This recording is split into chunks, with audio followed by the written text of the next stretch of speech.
Hello viewers, আসসালামু আলাইকুম। কি খবর সবাই, কেমন আছেন?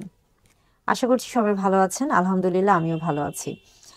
আমাদের ইউটিউব চ্যানেলটিতে আপনাদের অনেক বেশি রেসপন্স পাচ্ছি, সাড়া পাচ্ছি। এই জন্য আপনাদেরকে অসংখ্য ধন্যবাদ সবসময় আমাদের সাথে থাকার জন্য।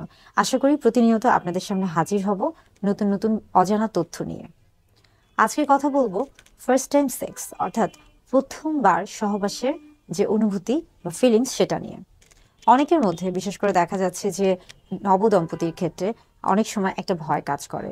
বিশেষ করে ফার্স্ট টাইম সেক্সের কথা যখন তাদের মাথায় আসে, নারী পুরুষ উভয়ের মধ্যে একটা অস্বস্তি কাজ করে। অনেকে মনে করে থাকেন যে কিভাবে হবে বা কি হবে। আসলে এই যে একটা অনুভূতি, এটা কিন্তু দেখা যাচ্ছে যে তাদের মধ্যে একটা দুশ্চিন্তা তৈরি করে। অনেক সময় অনেকে এত বেশি নার্ভাস হয়ে যায় যে তারা অনেক বেশি ভীত হয়ে যায় এবং স্বাভাবিক যে কাজ সেটা করতে পারে না। অথচ সেক্স কিন্তু আমাদের জীবনে খুবই স্বাভাবিক এবং গুরুত্বপূর্ণ একটি বিষয়। এটা মূলত নির্ভর করছে বিশেষ করে যারা প্রথমবারে সহবাসের ক্ষেত্রে জড়িয়ে যাচ্ছেন বা প্রথমবার সহবাস যারা করতে যাচ্ছেন, তাদেরকে বেশ কিছু জিনিস মাথায় রাখতে হবে। যে প্রথমবার সহবাসের ক্ষেত্রে কিন্তু বিষয়টা নিয়ে কখনোই অতিরিক্ত চিন্তা করা যাবে না যে আসলে কি হবে বা কি হবে না, বা কোনটার পর কি হবে বা আমি কিভাবে কি করব, প্রসেস, এই যে স্টেপ বাই স্টেপ চিন্তা করা, এই যে অতিরিক্ত চিন্তা, এটা কিন্তু অনেক সময় দুশ্চিন্তার কারণ হয়ে যায়। তাই এই বিষয়টা নিয়ে কিন্তু অতিরিক্ত চিন্তা বা দুশ্চিন্তা করা যাবে না, এটাকে খুবই স্বাভাবিকভাবে নিতে হবে।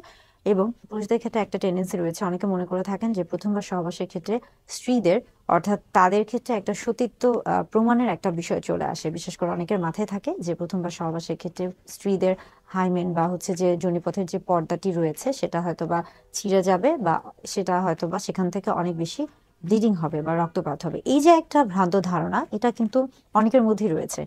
তো মূলত দেখা যায় যে প্রথমবার সহবাসের ক্ষেত্রে কিন্তু বেশিরভাগের ক্ষেত্রেই কিন্তু এই যে হাইমেন ছিঁড়ে যাওয়া বা ভার্জিনিটি লস হয়ে যাওয়া, এই যে শব্দগুলো রয়েছে, এই জিনিসটা আসলে প্রযোজ্য নয়। কেননা প্রথমবার সহবাসের ক্ষেত্রে সবসময় যে অনেক বেশি ব্লিডিং হবে, এটা কখনোই সম্ভব না। বরং এটা আসলে বেশিরভাগ ক্ষেত্রে আমরা বলে থাকি যে স্ত্রীদের ক্ষেত্রে স্ত্রীদের যোনিপথের নিচের অংশে একটা হাইমেন নামক একটি পর্দা রয়েছে, যেটা কিনা একটা ইলাস্টিক বা একটা রাবারের মতো একটি পর্দা। এবং এটা দেখা যাচ্ছে যে হ্যাঁ, প্রথমবার সহবাসের ক্ষেত্রে অনেক সময় অনেকের ক্ষেত্রে কিছুটা ব্যথা হতে পারে বা কিছুটা ব্লিডিং, তবে এটা খুবই সামান্য হয়ে থাকে। এবং এটা তখন হয়ে থাকে বিশেষ করে যাদের দেখা যাচ্ছে যে হাইমেন বা পর্দাটি কিছুটা শক্ত মাংসপেশি দ্বারা গঠিত। কিন্তু তাছাড়া বেশিরভাগ স্ত্রীদের ক্ষেত্রে এটা কিন্তু অর্ধচন্দ্রাকৃতির হয়ে থাকে, এবং তাদের ক্ষেত্রে এই যে ব্লিডিং এর যে বিষয়টি, এটা কিন্তু থাকে না, এবং অনেক সময় পেইনের বিষয়টিও থাকে না। তাই সবার ক্ষেত্রেই যে প্রথমবার সহবাসের ক্ষেত্রে, বিশেষ করে নারীদের ক্ষেত্রে প্রথমবার সহবাসের ক্ষেত্রে প্রত্যেকবারই বা প্রথমবার যে অনেক বেশি রক্তপাত হবে এবং ব্যথা হবে, বা এই যে হাইমেন ছিঁড়ে যাওয়ার যে একটা ব্যাপার থাকে, এগুলো কিন্তু সঠিক নয়। আবার পুরুষদের ক্ষেত্রেও দেখা যাচ্ছে যে পুরুষরা অনেক সময় ভয়ে থাকেন যে তিনি পারবেন কিনা বা কিভাবে কি করবেন, বা কোথায় তিনি পেনিট্রেশন করবেন, এই যে বিষয়গুলো, এই প্রত্যেকটা জিনিস কিন্তু আসলে নারী পুরুষ উভয়ের ক্ষেত্রেই জানতে হবে।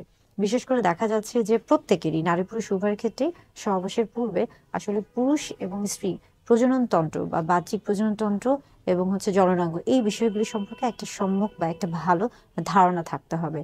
আমার কাছে এমনও অনেক রুগী এসেছে যারা নব দম্পতি বা বিবাহিত দম্পতি, অথচ তারা জানেই না যে কিভাবে সহবাস করতে হবে, বা এই যে পেনিট্রেশনের বিষয়টি, এটা তারা জানে না। তো এই বিষয়গুলো সম্পর্কে আসলে ধারণা থাকা উচিত। আর প্রথমবার সহবাসের ক্ষেত্রে সবসময় বলে থাকি যে আসলে সেক্সুয়াল এডুকেশন বা সেক্স এডুকেশনটা সবসময় দরকার। তা না হলে শুধুমাত্র সহবাসের ক্ষেত্রেই নয়, সহবাসের পরে যে বিভিন্ন রকমের বা সহবাসের ফলে যে বিভিন্ন ধরনের যৌনবাহিত রোগে আক্রান্ত হতে পারে, এই প্রত্যেকটা জিনিসই আসলে প্রত্যেকের জানা উচিত। এবং এগুলো সম্পর্কে এগুলো থেকে একজন যেন ভালো থাকতে পারে, সুস্থ থাকতে পারে, তাই প্রত্যেকেরই কিন্তু সেক্সুয়াল এডুকেশনটা অত্যন্ত গুরুত্বপূর্ণ।